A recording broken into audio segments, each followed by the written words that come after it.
Hello, Bl'Artagnan here with a retrospective on the best non-FR units we've seen in Shinryu. My last top 5 video took a look into the future, and with Echoes just around the corner in a few months, I thought it'd be nice to reflect on some of the workhorses who helped us get this far without needing to dip into our precious high power stones.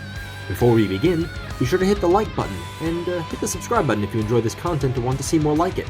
Also, a disclaimer, these rankings are based on my personal opinion and experience, which are derived from facts and science and are therefore objectively true.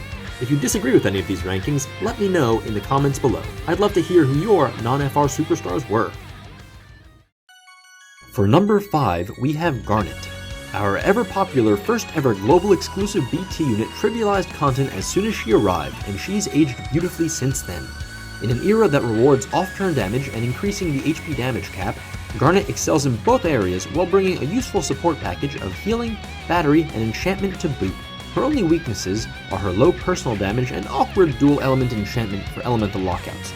Garnet has a bright future ahead of her, with her FR being among the first to access Echoes. For now, let's take a moment to appreciate her contributions getting us to this point. I mentioned how valuable raising the HP damage cap is right now, so number 4 shouldn't come as a surprise. To this day, Ramza holds the prize for highest HP damage cap provided by a non-FR unit. The sole BT representative from Tactics, at least until Agares returns, brings a well-rounded kit that has been bolstered by a string of high-impact buffs. Seriously, has Ramza ever not been a top pick right after a tuning pass? In addition to his titanic HP damage cap boost, Ramza boasts great buttons for force time in his EX and LD, alongside utility that includes launch, delay, free turns, and even limited gauge charging from Galvanize. I was honestly going back and forth between Garnet and Ramza for the 4th and 5th slots. In the end, I felt Ramza's greater personal damage for force time and non-elemental nature let him contribute to a wider range of teams and fights, though I wouldn't blame anyone who'd swap the two on their own personal list.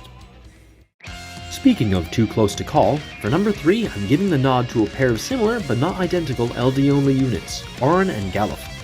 I know it feels like a bit of a cop-out to pick 2 units for the same slot, but bear with me. As the 2 premier counter-tanks of early to mid Shinryu, Auron and Galuf both perform the dual roles of party protector and off-turn attacker with aplomb. Sure, there are notable differences. Auron hits harder and he received his force enhancements earlier, letting him contribute to charging the gauge sooner than Galuf could.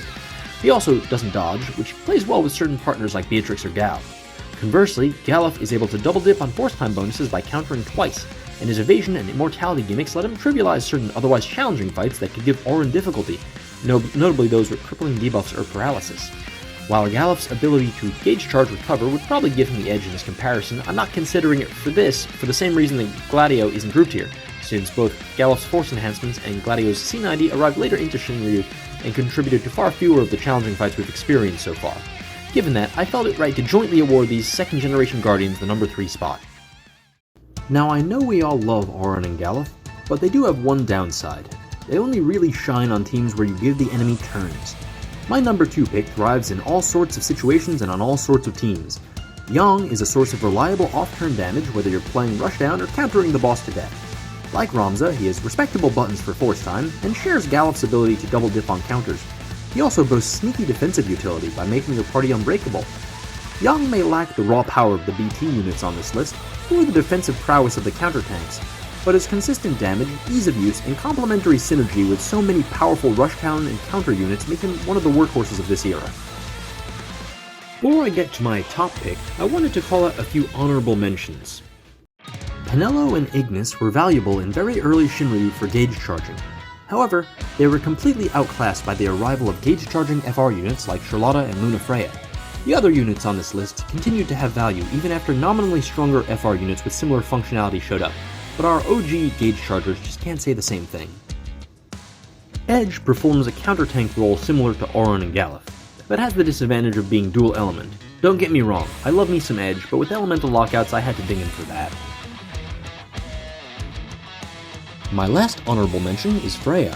A superstar from late Lufania Plus, Freya has a great mix of support, healing, and off-turn damage, playing a key role in many an early Shinryu non-FR team. It might seem weird that I'm including Yang on this list while snubbing everyone's favorite Rat Dragoon. The main reason is that Shinryu began with Kane's BT and FR. Now I know what you're thinking. Kane's a damage dealer, Freya's a support, it's not a one-to-one comparison, and you're right. However, given the way Shinryu has played out, Kane's beefy BT effect and greater in-air damage make him an overall more valuable pick than Freya. But wait, Bl'Art, you might say, Kane's also a stronger off-turn option than Yang. Why is he on the list, but my whiskered waifu isn't? It comes down to ultima weapons. As I said with Ignis and Penelo, I rated units on this list lower when their inclusion on a team handicaps you over using a straight-up stronger comparison. Since Freya shares Kane's weapon type, only the wildest of minds are going to be able to run them both on the same team at maximum strength. Yang, by comparison, has a weapon that complements not only Kane, but other ideal partners like Auron, Kor, Vayne, and Gao. Okay, maybe not Gao, but Earth Element sucks. Anyway, now that I've cost myself half my viewers by dissing Final Fantasy IX, let's move on to the main event. My top pick for non-FR unit in Shinryu, the present day, needs no introduction. It's Kais! Aw hell, who am I kidding? Selphie is busted. You know it, your friends know it, heck, I bet your mom would say the same thing if you asked her. Selphie takes one of the most broken mechanics this game has seen, and removes any need for tactics to enable it. We've talked about the value of HP damage cap. Not only does Selphie have the good blue armor split, her constant launches add even more uncapped bonus damage when they splat against the wall. Speaking of wall, Selphie is also a capable gauge charger while providing support, debuff evasion, and EX recharge. But the real kicker? You don't even need her on your team to get most of her benefits. Tag in a friend, Selphie, do some charging, and let the launch fest commence. Booyaka!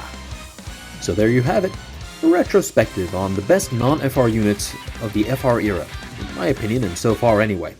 I've always had a soft spot for budget picks who do a lot of work for limited investment, so all these characters have a special place in my heart. But enough about me, I want to hear from you. Are there any characters I've forgotten? Would you like to order things differently? Did I miss the nuances that put Freya in the #1 spot? Let me know in the comments below. With that, be warm, stay well, and happy holidays. Adios.